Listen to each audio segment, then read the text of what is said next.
అదృష్టవంతులం కింద లెక్క. అందుకని మనం తొందరపడకుండా చక్కగా ఈ కళ్యాణోత్సవ సేవను మనం పూర్తి చేసుకుందాం. ఇక్కడ మంగళహారతి జరుగుతుంది. అదేవిధంగా మనకు ఈ సంవత్సరం పరమహంస పరివిరాజకులు శ్రీ శ్రీ శ్రీ త్రివండి దేవనాథ రామానుజ జీయస్వామి వారు ప్రత్యక్షంగా ఈ కళ్యాణోత్సవంలో పాల్గొని వేంచేసి ఉన్నారు. వారు మనకు చక్కని వారి మంగళాశాసనాలను అందజేస్తారు. అది కూడా మనం విందాం. మనందరికీ వారు ఆశీస్సులు అందిస్తారు. స్వామివారి మంగళాశాసనములను మనకు వారి యొక్క వాక్కుల ద్వారా మనకు అందజేస్తారు.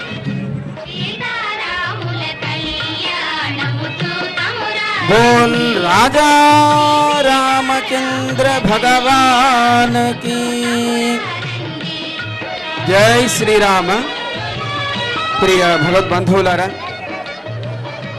శ్రీ క్రోధినామ సంవత్సరం ఉగాదిని ఆరంభించుకొని నవమి నాడు మనమంతా కూడా శ్రీ సీతారామ కళ్యాణ మహోత్సవాన్ని మనం ఈ పూట దర్శించి తరిస్తున్నాం. స్వామి యొక్క కళ్యాణం సకల లోకాలకి కూడా శుభాన్ని కలుగ చేస్తుంది. మనకుండేటువంటి బాహ్య అంతర్శత్రువులని నశింపచేస్తుంది. మంచి ఆరోగ్యాన్ని, సంపదలని, ఐశ్వర్యాన్ని కలుగ చేస్తుంది. లోకమంతా సుభిక్షంగా శాంతిమయం అయ్యేట్టుగా చేస్తుంది అని మనకు ఆగమాలు చెబుతున్నాయి. ఈ సంవత్సరానికి పేరే క్రోధి నామ సంవత్సరం అని పేరు.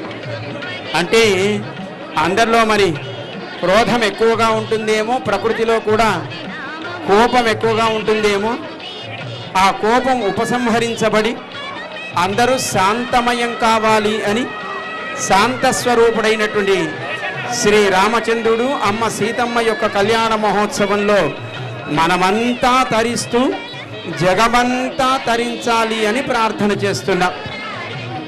అంతేకాదు రేపు స్వామి యొక్క పట్టాభిషేక మహోత్సవం జరగబోతుంది. ఆ పట్టాభిషేకం అందరికీ కూడా ఆనందాన్ని కలిగజేస్తుంది. రాముడే సకల జగత్పాలకుడు అని దాన్ని స్పష్టం చేస్తుంది. భరతుడు రామచంద్రుడు రావణ సంహారం చేసి తిరిగి అయోధ్యకు చేరే సమయంలో రాముడు వనవాసంలోకి వెళ్ళేటప్పుడు రామ పాదుకలని స్వామి పరిపాలిస్తున్నట్టుగా భావిస్తూ సింహాసనం పైన వాటిని ఉంచి భరతుడు రామ పరిపాలన తరపున తాను పరిపాలించాడు.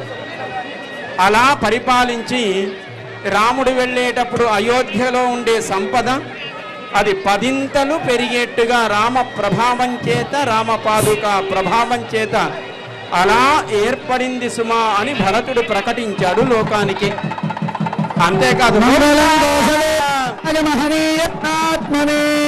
చక్రవర్తి తనూజాయ సార్వభౌమాయ మంగళం భద్రాచలవాసాయ భద్రాయ పరమాత్మనే జానకీ ప్రాణనాథాయ రామచంద్రాయ మంగళం మంగళాశాసనపరాచార్య పురోగమైః సర్వైశ్చ పూర్వైరాచార్యైః సత్కృతాయాస్తు మంగళం.